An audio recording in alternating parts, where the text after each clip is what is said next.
Yang keempat, umpan balik atau tanggapan dari peserta. Yang kelima, penutup. Untuk mengawali acara pada pagi hari ini, marilah kita mulai dengan membaca basmalah bersama-sama. Acara yang kedua adalah menyanyikan lagu Indonesia Raya. Kepada Ibu Yega, kami mohon masuk ke depan. Hadirin, kami mohon untuk berdiri.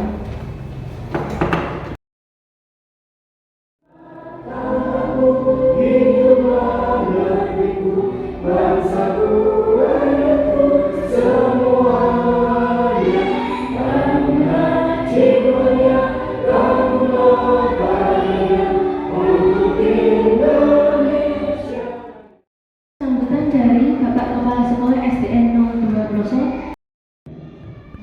Bapak dan Ibu, sebelumnya saya mengucapkan terima kasih atas kerawanan panjenengan untuk mengikuti desimulasi menegakkan kemampuan dan peralatan pengamanan. Guru Penggerak Angkatan 9 kepada Ibu Tri Desi Indah Wabarakatuh. Yang terhormat Kepala Sekolah SDN 02 Ploso, yang saya hormati Ibu Guru SDN 1 Kuangsa, Ibu Guru SDN 02 Katibiro, Ibu Guru SDN 02 Lemahbang, dan Ibu Guru TK 01 Jumapolo, dan yang saya cintai dan saya banggakan seluruh guru di SDN 02 Ploso. Terima kasih untuk kesempatan hari ini. Mohon izin ya Bapak Kepala, ya, pada siang hari ini saya perkenalkan dulu. Nama saya Tri Tanjung Keksi Indah Nuraini. Saya calon penggerak Angkatan 9 dari SDN 02 Ploso. Saat ini mau menyampaikan menyebarkan pemahaman dan penerapan pengamalan budaya positif, ya, budaya positif. Bapak Ibu guru semuanya, gimana kabar hari ini? Iya, alhamdulillah. Sehat ya? Kira-kira membawa dampak positif enggak hari ini? Membawa aura positif enggak? Harus membawa ya, biar nanti apa yang kita dapatkan juga positif. Inilah hal-hal yang positif kita bawa di sini, dan di ruangan ini ada positif. Kira-kira untuk budaya positif ada yang mau Bu Guru sampaikan? Ada yang pengen? Gini aja, berdiri semuanya dulu.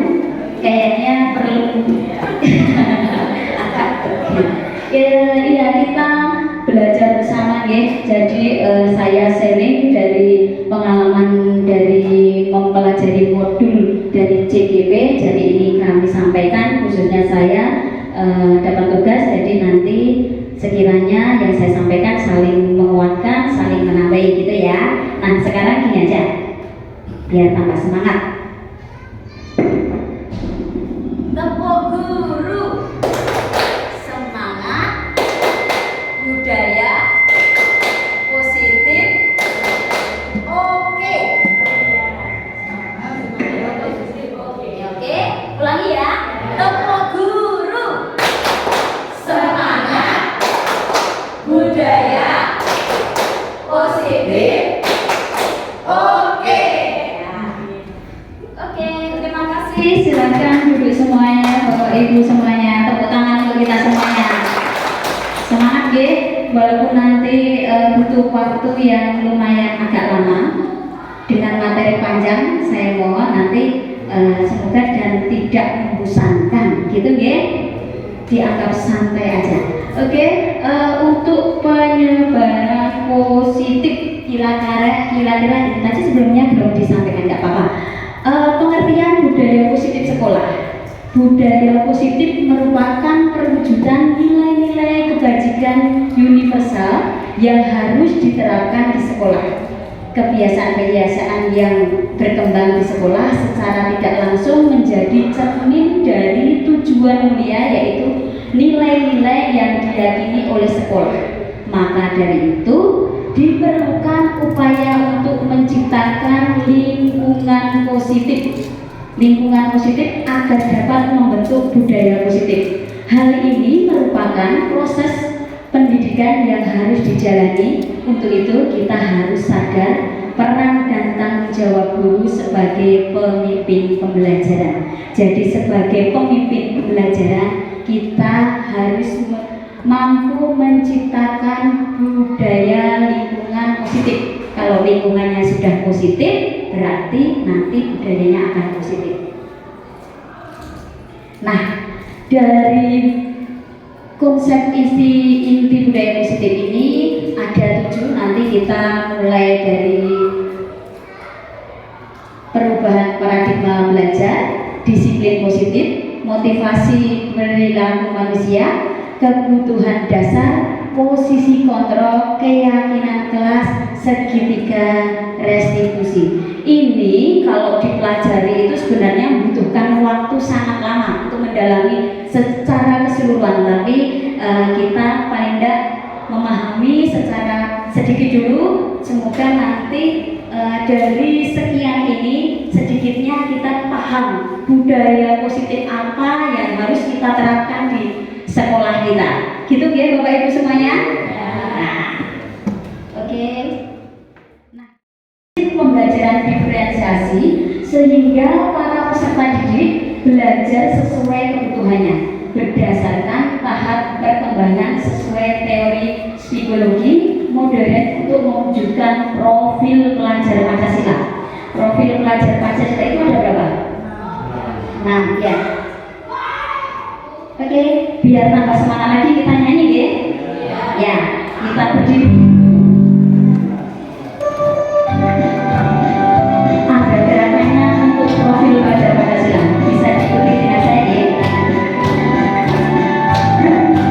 Pelajar Pancasila beriman dan bertakwa pada Tuhan yang Esa dan berakhlak mulia, berkebinekaan global, gotong royong mandiri, kreatif dan bernalar kritis.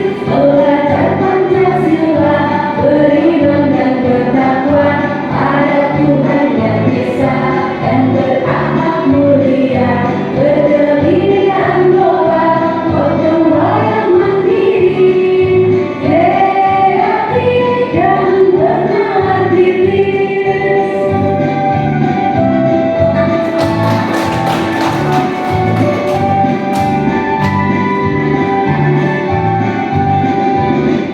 Nah, untuk pembelajaran paradigma baru ini adalah salah satu merupakan budaya positif. Nah, boleh minta tolong contoh untuk pembelajaran.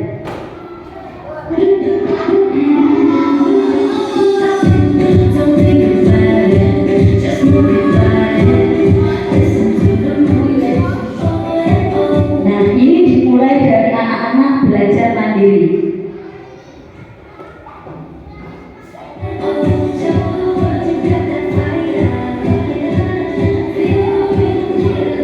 Kemudian belajar kelompok.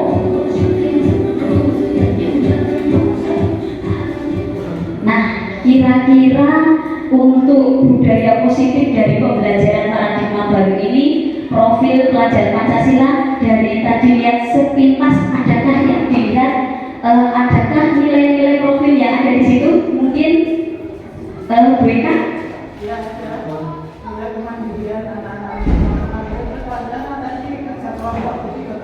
Iya sih. Kreatif berhitung dengan menggunakan tidak angka atau baru tapi baru.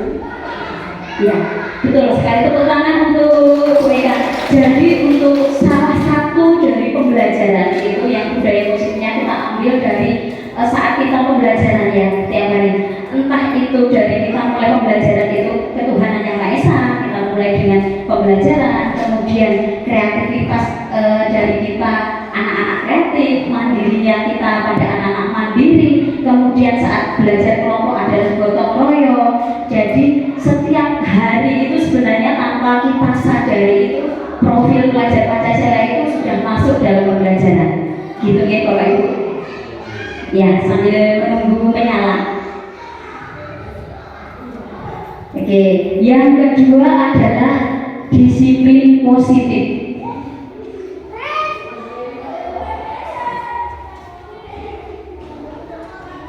Nah, disiplin kira-kira coba ditutup dulu.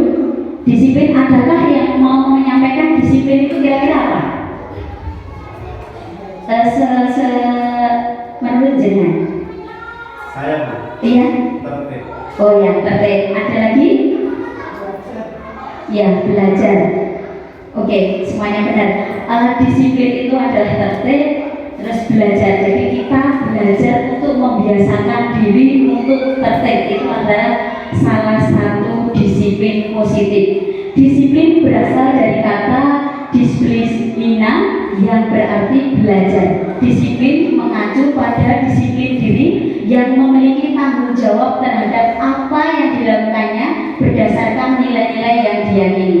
Disiplin positif merupakan salah satu cara penerapan disiplin yang bertujuan untuk menumbuhkan kesadaran serta memberdayakan peserta didik tanpa imbalan penghargaan, reward, ancaman atau hukuman.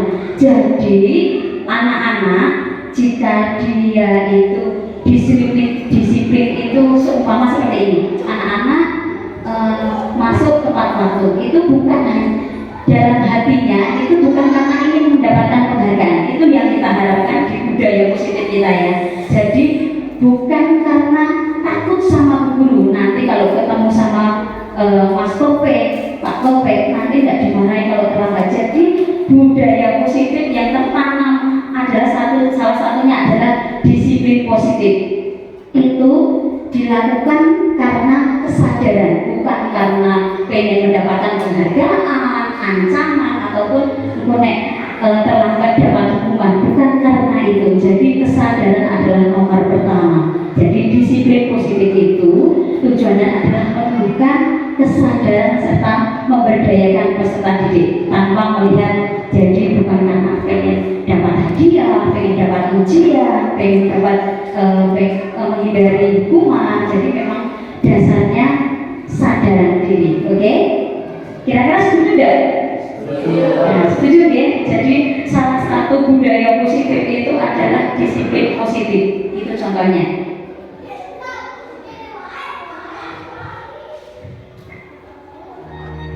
Nah, ini adalah salah satu budaya disiplin positif. Jadi anak-anak ketika mau pacaran disiplin, pakai topi, pakai dasi. Terus ini setiap hari ini untuk SD 02 selalu menyanyikan lagu profil pelajar Pancasila dan lagu nasional. Dan itu dilakukan selalu. Jadi disiplin tanpa disuruh, tanpa dioyak-oyak, tanpa dan anak-anak kelas 6 itu luar biasa sekali juga. Setiap masuk itu dipimpin tanpa gurunya udah masuk, disiapkan berdoa sendiri. Nah itu suatu disiplin positif. Itu jadi tanpa disuruh, tanpa tanpa digetak-getak, itu sudah secara otomatis itu.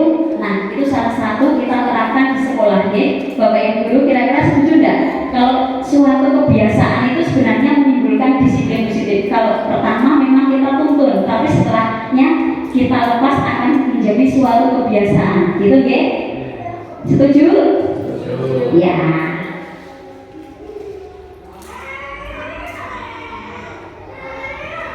Jadi salah satu dari kebiasaan disiplin positif ini juga kalau habis pelajaran itu sholat dua, kemudian anak-anak juga itu sudah diterapkan mungkin 3 bulan ini. Jadi kalau mau masuk membersihkan lingkungan itu tanpa disuruh, itu adalah sudah mencapai disiplin anak-anak kita.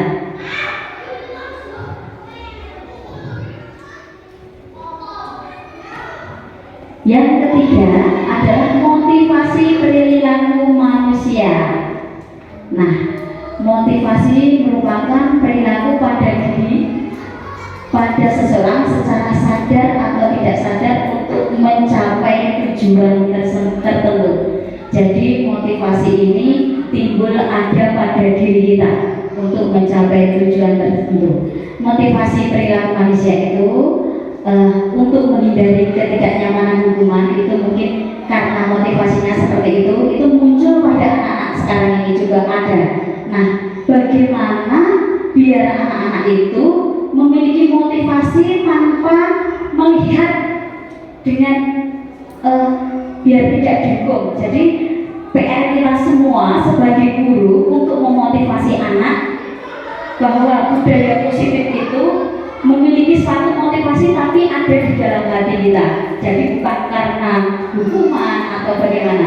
Terus kemudian untuk menjadi orang yang mereka inginkan dan menghargai diri sendiri dengan nilai-nilai yang mereka percaya. Kemudian untuk mendapatkan imbalan atau penghargaan dari orang lain. Itu tadi yang jadi muncullah motivasi itu bukan karena seperti itu. Itu yang menjadi kita sebagai guru nanti pendamping menguatkan anak bahwa kesiapan kita untuk menjadikan anak disiplin, untuk menjadikan anak selalu memberikan budaya positif pada dirinya adalah motivasi. Oke. Nah, di sini ada saat kita menjadi guru itu terkadang kita memakai hukuman, konsekuensi, restitusi. Nah, nanti saya akan memberikan contoh-contoh apa sih seperti hukumannya itu, konsekuensi seperti apa, restitusi seperti apa. Kalau hukuman itu tidak terencana, tiba-tiba. Jadi murid tidak tahu apa-apa yang terjadi, kemudian hanya bersifat satu arah, jadi gurunya saja. Terus berupa hukuman fisik, misalnya seperti ini.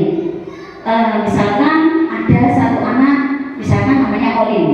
Olin ternyata di saat jam olahraga Olin terlambat. Olin, karena kamu terlambat, kamu keliling 5 kali. Nah, seperti itu adalah hukuman. Itu yang harus kita hindari. Jadi, untuk membudayakan positif, hukuman itu dihilangkan. Setuju Bapak Ibu semuanya? Ya, jadi tidak boleh. Hukuman itu bersifat fisik, jadi tidak boleh. Jadi itu akan mengganggu psikis anak. Gitu ya. Jadi secara umum. Kalau konsekuensi bedanya dengan hukuman seperti ini. Misalnya seperti ini. Olin, berhubung kamu hari ini terlambat karena anak-anak sudah membersihkan tempat sampah, kamu juga harus membersihkan tempat sampah. Diperlakukan sama walaupun sudah terlambat. Itu adalah konsekuensinya karena itu sudah menjadi suatu kesepakatan bagi peraturan di sekolah, ya kan? Kalau terlambat bukan berarti terus sudah melewati jam berarti wis dilewatkan, tidak seperti itu. Itu yang maksudnya konsekuensi itu seperti itu. Jadi bedanya antara hukuman dengan konsekuensi itu bisa dipahami nggak? Bisa nggak? Kalau hukuman itu secara fisik, kalau konsekuensinya ya kita mengikuti alur yang apa yang disepakati, seperti itu. Kemudian restitusi, proses menciptakan kondisi bagi murid untuk memperbaiki kesalahan. Proses kolaboratif yang mengajarkan murid untuk mencari solusi sendiri. Nah, mencari solusi sendiri itu berarti kita mengajak anak itu berpikir kesalahannya apa yang harus dia nanti lakukan setelah menyadari kesalahannya. Misalkan Oli terlambat pada jam olahraga. Nah, kenapa Oli terlambat jam olahraga? Ternyata mamanya belum mandi, belum mengantarkan. Nah, seperti itu bisa jadi ya. Nah itu kan dicari alasannya, tidak nanti guru olahraga Pak Topik langsung, kenapa kamu terlambat? Gitu. Orang terlambat terus, tidak seperti itu. Itu akan mengganggu kejiwaan anak juga, gitu ya. Kita, halo.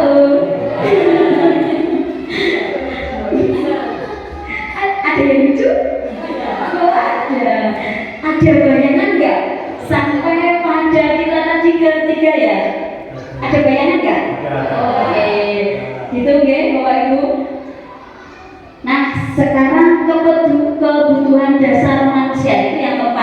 budaya positif yang keempat itu adalah salah satunya adalah kebutuhan dasar manusia. Kebutuhan dasar manusia itu adalah segala sesuatu yang kita lakukan untuk mendapatkan apa yang kita inginkan. Seluruh tindakan yang kita lakukan memiliki tujuan tertentu, dan semua usaha terbaik yang kita lakukan adalah dalam rangka agar kebutuhan dasar kita terpenuhi dengan baik. Nah, sebenarnya masalah di anak itu sebenarnya salah satunya adalah ada di kebutuhan dasar manusia, ada di kebutuhan dasar anak.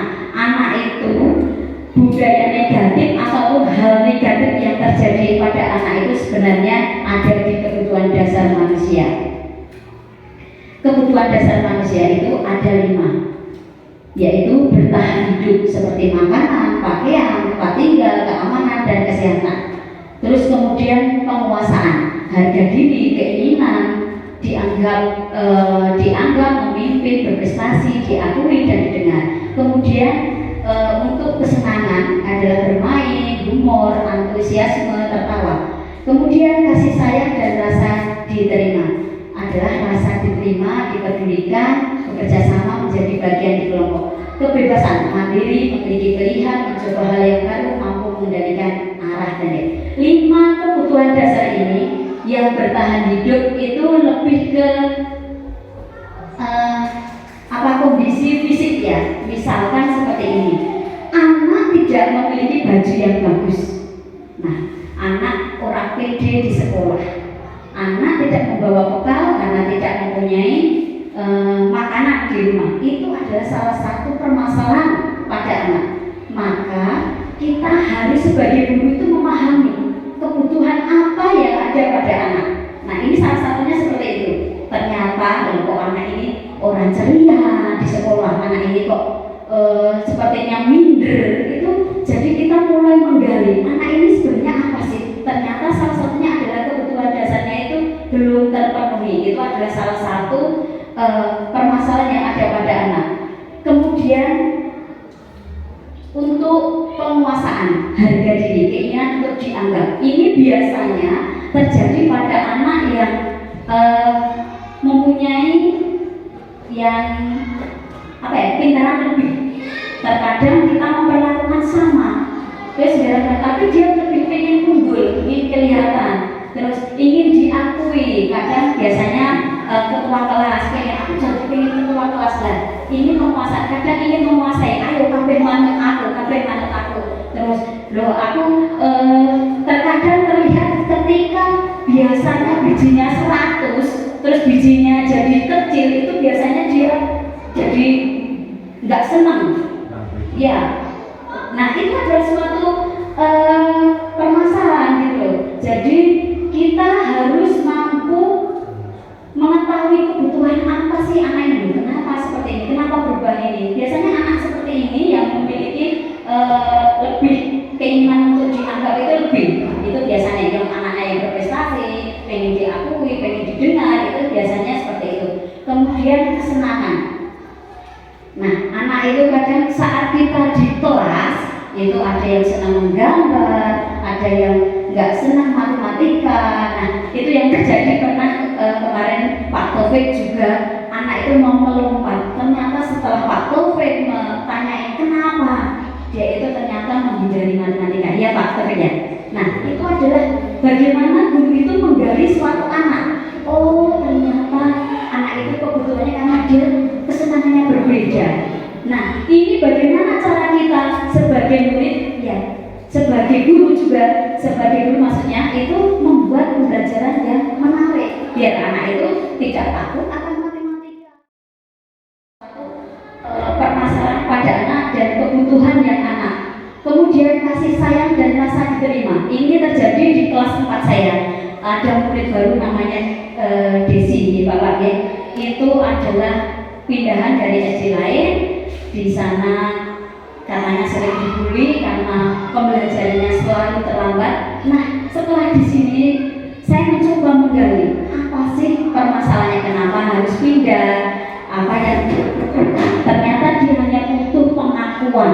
hanya bentuk pengakuan bahwa saya itu mau diterima dengan teman-teman yang lain. Jangan dibeda-bedakan. Kan terkadang anak yang bodoh itu rontok di amori itu selalu terjadi. Ini benar Bapak. Nah seperti itu. Itu yang menjadi budaya negatif itu muncul. Makanya budaya positif itu salah satunya kita harus mengetahui kebutuhan dasar dari murid seperti itu. Jadi kasih sayang seperti apa yang dia rasakan. Jadi kita harus menggali, oh anak ini pengennya seperti ini, anak ini ternyata punya masalah seperti ini ada di. Kemudian kebebasan, memiliki pilihan atau hal baru. Ini kebebasan ini untuk pembelajaran merdeka itu memang diberi kebebasan, tetapi tidak semena-mena anak bebas melakukan apa saja, gitu ya.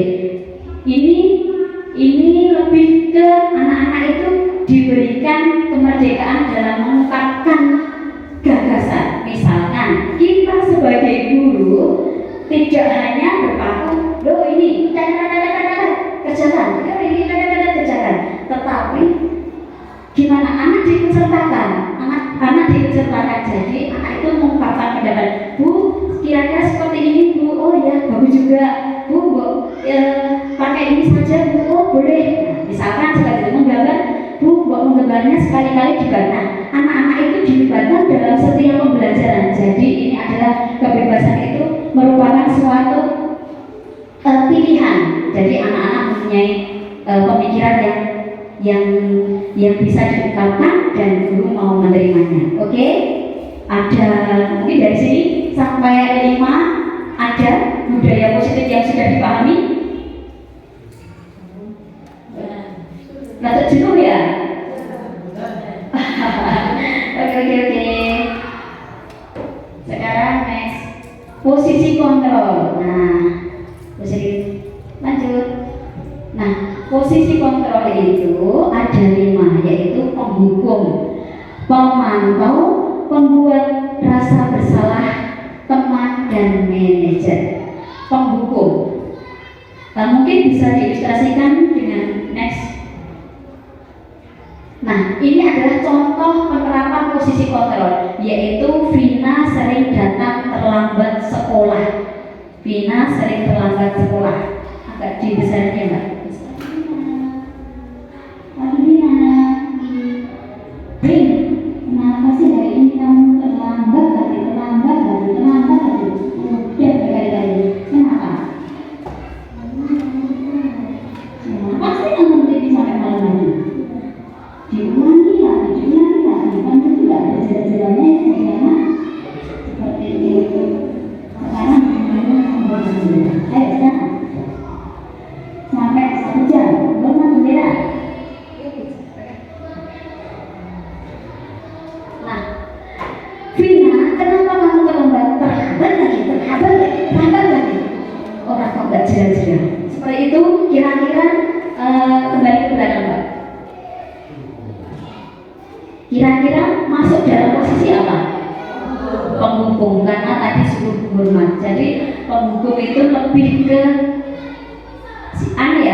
fisik ya. Jadi menghukum. Jadi gurunya itu tidak memahami. Jadi budaya positif itu tidak terapkan dalam posisi kontrol. Jadi ngertinya anak itu salah, jengkel, tak hukum nah, seperti itu tidak boleh ya, Bapak Ibu guru semua. Terus next lagi yang video kedua. Vina, kenapa kamu terlambat lagi?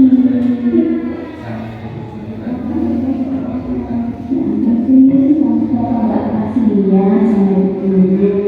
Guru itu sudah dididik kamu sama kamu. Kalau kayak gitu, guru jadi sedih sekali. Jadi tidak senang kalau ngajar kamu. Kalau sekarang ya guru satu ini. Sama guru.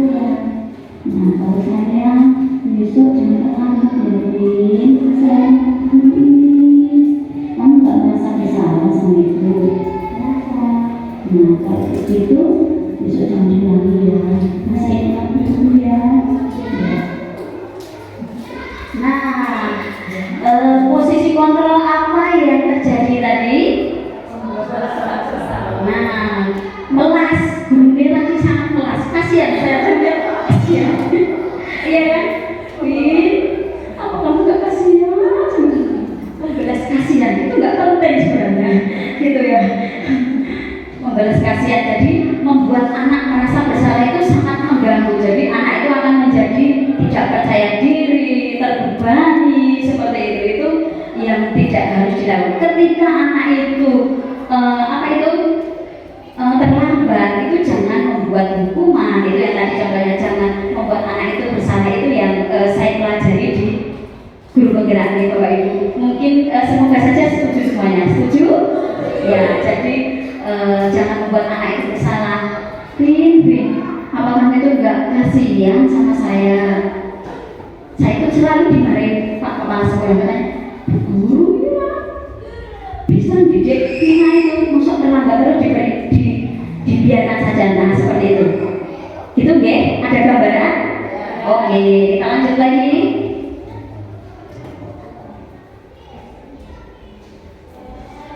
Ya tadi, oke.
Ini tadi masuk di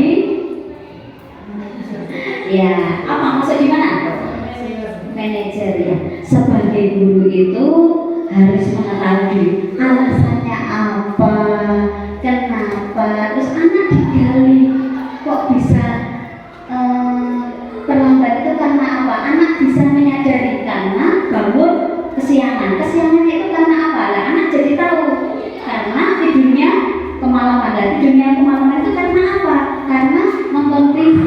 Nah, setelah kita melakukan manajer, kita sebagai manajer itu kita menggali anak, dari anak itu menyadari dan anak itu mengungkapkan apa yang harusnya nanti dia lakukan setelah dia menyadari. Jadi pelanggaran apa yang sudah dilakukan itu dan hal apa yang nanti setelah anak itu tahu dan tidak akan diulangi. Nah, itu adalah kita harus sebagai manajer orang hukum, tidak membuat rasa bersalah. Nah, ini masih ada pemantau dan teman. Oke, untuk pemantau dan teman, karena Vina itu sangat letih untuk ajak bervideo. Nah, iya, tak videoku. Kapan saya jadi bintang film beneran? Kok cuma di sini doang? Malah nagih. Ini saya minta Bapak Ibu semua nanti menjadi Vina, jadi Vina ya. Vina sebagai posisi teman saya. Kemudian tadi apa?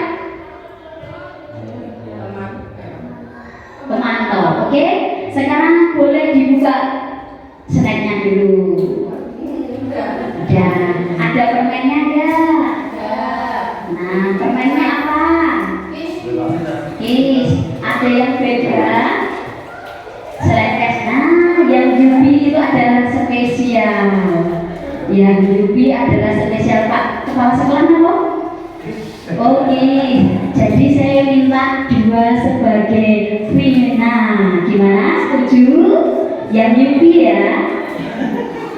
Oke, dari Bunur Yubi, karena Yubi itu kesukaannya Vina.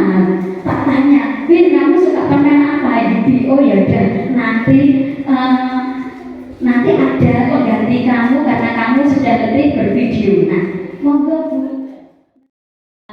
Yang mana teman? Oh iya, Vina. Teman, oke, sebagai teman. Jadi lebih dekat. Jadi kalau posisi guru itu sebagai teman itu lebih ke gurunya lebih ramah, lebih senyum, lebih akrab, kedekatannya lebih dekat, itu adalah posisi teman. Nah, sekarang saya tanya, ini muka saya sudah berbeda ya Bapak Ibu? Vina. Halo Bu. Vina, kamu kok terlambat itu kenapa ya Vin? Biasa Bu, masalahnya itu saya lupa tadi nggak bawa topi terus balik lagi Bu. Oh, tapi boleh lagi. Emang kamu nggak punya topi ya? Iya Mas, pinjam teman tapi lupa bayarkan. Oh ya, nanti di koperasi itu kan ada topi. Kalau kamu nggak punya duit, Biasa lah Bu. ya nanti ibu belikan ya. Tapi besok lagi jangan terlambat lagi ya Vina. Kan nanti topi bisa ditinggal di kelas gitu ya Vina ya. Insya Allah Bu, kalau nggak lupa lagi Bu. Oh, Vina ini loh, kalau dikasih tahu selalu begitu. Tapi nggak apa-apa, besok jangan terlambat ya. Insya Allah Bu. Ya, semangat. Iya. Nah, itulah contoh guru sebagai teman. Ada bedanya tak? Beda ya?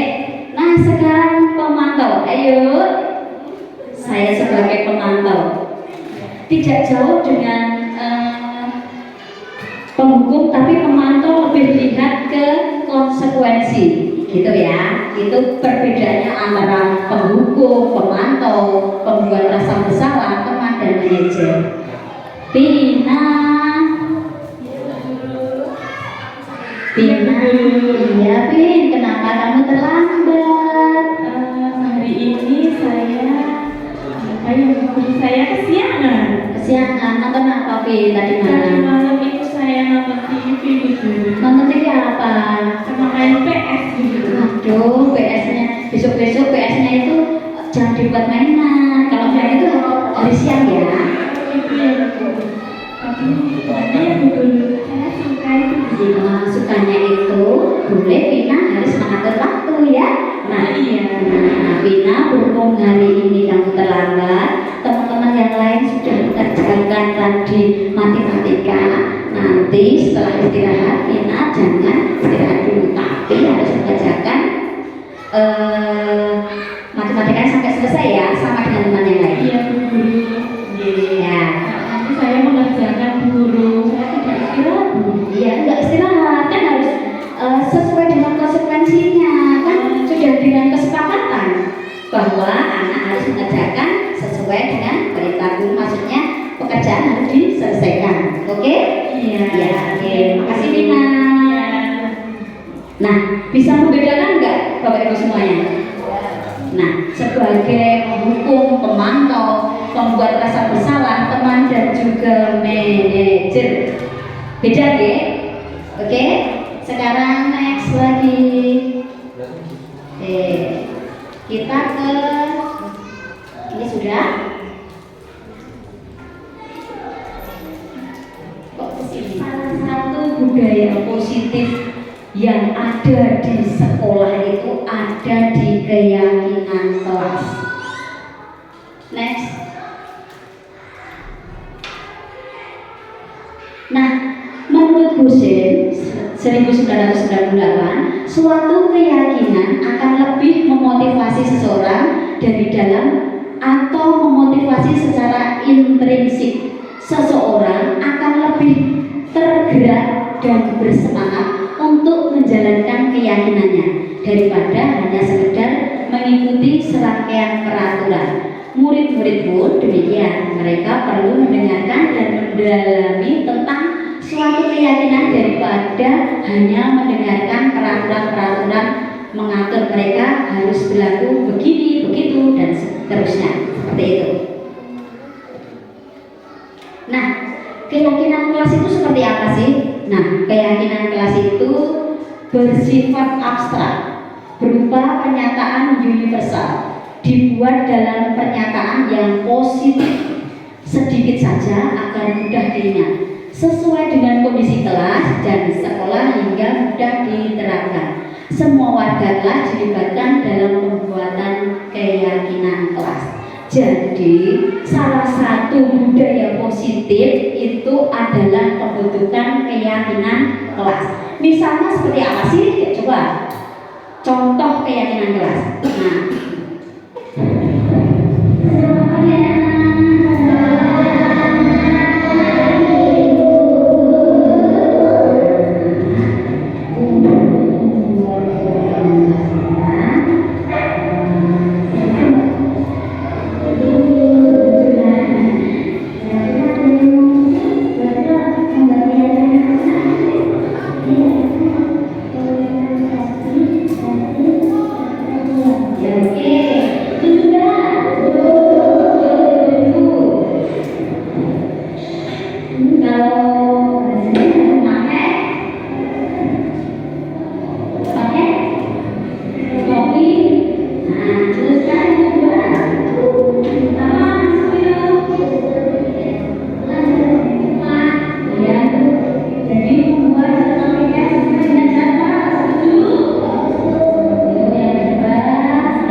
itu adalah buat keyakinan kelas itu salah satu budaya positif. Jadi misalnya seperti ini. Next.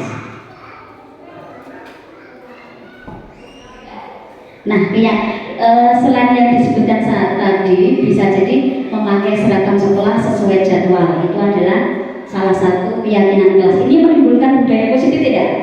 Nah, ya, kalau sesuai jadwal, misalkan ya jadwalnya olahraga ya olahraga, batik ya batik, merah putih ya merah putih. Kalau hari Senin ya pakai topi dan dasi. Itu adalah budaya positif yang harus dilaksanakan, dilakukan. Kalau sudah menjadi keyakinan kelas, menjadi keyakinan anak-anak tanpa harus disuruh pun, nanti budaya positif itu sudah akan melekat pada anak. Kemudian saling tolong menolong itu salah satu contohnya bisa menjadi keyakinan kelas.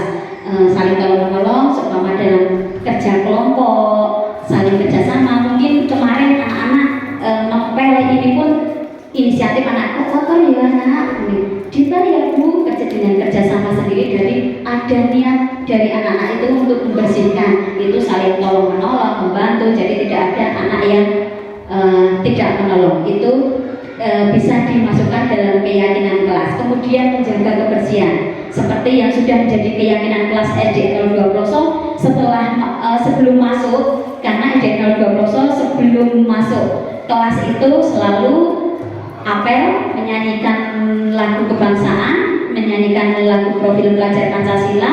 Kemudian sebelum masuk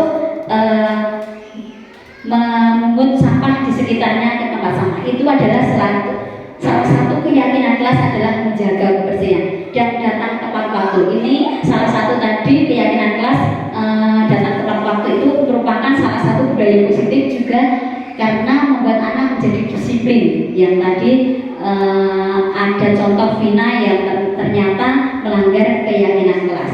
Kira-kira mulai dari sudah sampai tahap ini ada gambaran nggak Bapak Ibu? Apa yang saya sampaikan masuk nggak ya? Ya, gitu Walaupun sebenarnya kalau untuk memahami 7 itu butuh waktu yang sangat lama, tapi karena singkat saya persingkat, tapi semoga saja bisa menjadi pemahaman Bapak Ibu semuanya. Jadi intinya untuk keyakinan kelas ini adalah membuat budaya positif, gitu. Setuju? Ya, oke. Lanjut lagi. Nah, ini yang terakhir adalah segitiga restitusi. Lanjut. Nah, segitiga restitusi ini adalah suatu proses dialog dijalankan oleh guru agar dapat menghasilkan murid yang mandiri dan bertanggung jawab.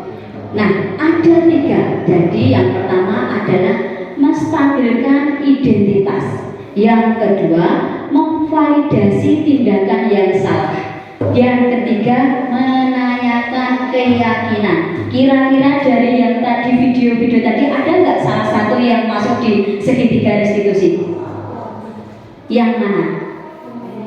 Yang manajer, betul sekali. Jadi yang manajer itu adalah masuk di segitiga restitusi karena menstabilkan identitas dulu. Jadi benar enggak masuk terlambat, mengakui kan anak itu tadi. Kemudian memvalidasi tindakan yang salah. Kenapa Vina terlambat? Itu permasalahannya seperti apa? Ini memvalidasi tindakan. Terus menanyakan keyakinan. Seperti keyakinan apa yang sudah dilanggar? Itu adalah tadi keyakinan apa salah satunya? Bukan, tertek tadi loh. Ada keyakinan kelas yang terakhir? Ayo.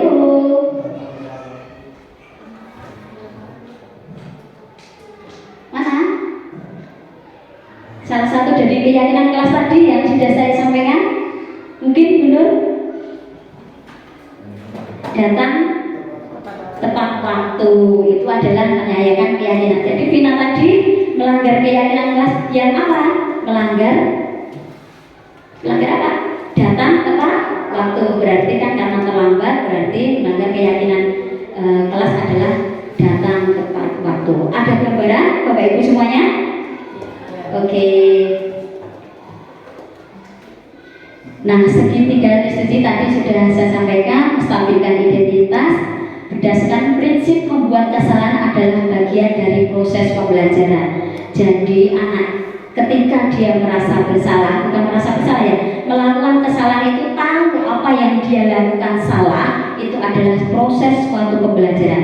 Kemudian memvalidasi tindakan yang salah berdasarkan prinsip setiap perilaku berupaya memenuhi suatu kebutuhan. Prinsip membuat kesalahan adalah bagian dari proses pembelajaran. Jadi ketika tahu apa yang ini, divalidasi tindakan apa yang salah dan apa yang nanti dilakukan setelah, biar tindakan itu tidak dilakukan. Kemudian menanyakan keyakinan itu berdasarkan prinsip teori kontrol bahwa pada dasarnya kita termotivasi secara intrinsik. Jadi kesadaran, keyakinan kelas itu adalah tadi kan keyakinan diri, jadi bukan karena paksaan. Oh ternyata aku terlambat karena seperti ini, adalah saya jadi termotivasi dalam diri. Gimana sih nanti biar saya tidak terlambat seperti itu. Oke, nah ini saya mencoba dengan anak yang kecil. Ya, walaupun tidak sesempurna video, tapi paling tidak apa kabar ini Ali? Tahu kenapa belum panggil kamu lagi? Kan sudah dipanggil kan, dipanggil lagi? Tidak Bu. Tidak. Sebetulnya tadi dari Mas Nova, kamu mencubit Naila ya? Iya Bu. Kenapa Kak Oli tak tahu? Karena dia minta saya Bu. Oh, kenapa minta? Emang Oli marah kalau dicontek? mencubit. Emang kalau mencubit itu sakit nggak sih? Itu perbuatan baik nggak? Tidak. Nah, menurut Olin itu melanggar keyakinan kelas nggak? Harusnya gimana? Dan apa lagi? Oh iya, harusnya kalau Naila tidak bisa bertanya sama Olin, tapi tidak boleh tidak boleh mencontek kan? Nah, Olin juga bisa bilang sama Bu Guru, Naila itu mencontek punyaku, jadi Olin tidak langsung mencubit gitu ya. Olin berjanji kalau besok lagi tidak akan mengulangi. Ya, Olin mau menyayangi teman Olin, mau memaafkan, mau membantu jika temannya kesulitan, tapi tidak boleh mencontek, tapi membantu sedikit boleh, tapi tidak boleh namanya mencontek. Janji, ya besok Olin jadi anak yang baik lagi ya, janji dulu. Oke, contoh sederhana ya, Bapak Ibu semua, bahwa ketika anak itu melakukan kesalahan, kita gali dulu kenapa sebabnya. Oh, memang karena setiap anak itu pasti akan, bukan hanya anak, kita aja pasti akan melakukan kesalahan gitu deh. Yang penting menyadari kesalahan, tahu kesalahannya di mana, dan tahu apa yang harus dilakukan dan tidak akan mengulangi. Itu adalah kunci dari restitusi itu seperti itu. Ada gambaran Bapak Ibu semuanya? Nah, seperti itu. Itu adalah salah satu rangkaian budaya positif di sekolah kita bisa kita lakukan. Kira-kira budaya positif ini bisa kita laksanakan enggak Bapak Ibu untuk semuanya? Bisa ya. Jadi walaupun sedikit yang saya sampaikan, kira-kira Bapak Ibu semuanya berkenan enggak menciptakan lingkungan budaya positif? Ya, oke, terima kasih Bapak Ibu semuanya, karena saya selaku guru penggerak itu adalah salah satunya adalah mengimbaskan dari apa yang saya dapat sedikit, itu adalah sangat bermanfaat, karena saya belajar di guru penggerak itu banyak sekali yang saya pelajari, hal-hal yang mengoreksi diri saya sendiri. Saya ternyata pernah menjadi penghukum, saya pernah menjadi orang yang membuat anak merasa bersalah, saya pernah tidak memahami kebutuhan anak, kayak gitu, dan ternyata itu macam-macam. Jadi dari sekian tadi itu sebenarnya itu budaya positif itu ada di 7 tadi. Oke, Bapak Ibu semua, terima kasih. Nah, kesimpulannya mijetnya bareng. Oke, dari 7 tadi, dari budaya positif sekolah itu membentuk karakter. Setuju tidak bahwa budaya positif di sekolah itu membentuk karakter anak? Kira-kira setuju nggak? Iya, dan perlunya diciptakan budaya positif di lingkungan sekolah. Setuju tidak? Jadi budaya positif itu diperlukan di sekolah, jadi perlunya diciptakan. Siapa yang menciptakan? Kita semua sebagai warga di sekolah, sebagai guru, kita harus dimulai dari diri kita. Kalau gurunya itu membuat positif pada anak, memahami anak, membuat rasa nyaman di sekolah ini, itu akan tercipta lingkungan yang positif dan budaya positif itu akan didapatkan. Dan apa yang menjadi salah satu tujuan dari kementerian adalah mewujudkan profil pelajar Pancasila, ya, anak yang kreatif, berketuhanan, berkebinekaan, bergotong royong, mandiri. Itu adalah tujuannya dari pemerintah, dan kita sebagai guru kita harus mau mewujudkan seperti itu. Salah satunya adalah menciptakan budaya positif. Gimana Bapak Ibu semuanya? Setuju? Nah, kita dan untuk Bapak Ibu semuanya, saya mendorong untuk teman-teman semuanya, karena kita mengikuti alur pemerintah. Guru penggerak itu tidak susah kalau diikuti, sangat menyenangkan. Memang kadang kerjaannya banyak, tapi kalau diikuti sangat menyenangkan. Kita ketemu dengan orang-orang yang sangat berbeda. Kita belajar bagaimana menghadapi ini, belajar dengan ini dan macam-macam karakternya. Itu ketika kita rukul seperti itu nggih, Bu Nur. Nah itu seperti itu. Jadi semoga nanti teman-teman semuanya mau dan mendaftar sebagai guru penggerak Bu Sari, karena tugas saya adalah menggerakkan. Saya sudah tergerak untuk menggerakkan, karena saya belum menjadi guru penggerak, tapi saya nyicil menggerakkan. Oke? Ya, oke, terima kasih. Thank you. Ini adalah anak-anak hebat SDN 02 Ploso. Semoga selalu ada tercipta budaya positif di SDN 02 Ploso. Terima kasih atas waktunya dan mohon maaf atas apa yang saya sampaikan. Setidaknya ada hal yang tujuan saya adalah positif, adalah berbagi, sharing. Saya tidak membuli ya Bapak Ibu guru semuanya, karena ini adalah salah satu tugas saya adalah memberikan penyampaian untuk hal budaya positif. Gitu. Terima kasih. Kurang lebihnya saya mohon maaf. Wassalamualaikum warahmatullahi wabarakatuh.